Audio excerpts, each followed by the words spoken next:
Hey, I'm Matej and I'm the main developer of our game.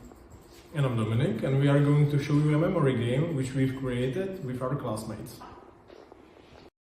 Welcome to the tutorial. At the beginning, you can choose your preferred language. The game is simple, you just have to match pairs.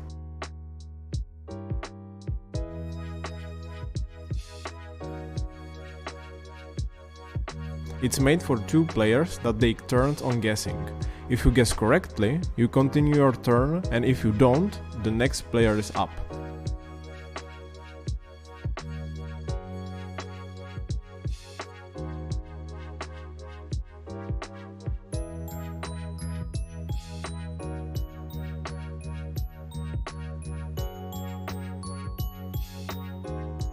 The game continues until all pairs are matched, at which point the game will show you who won.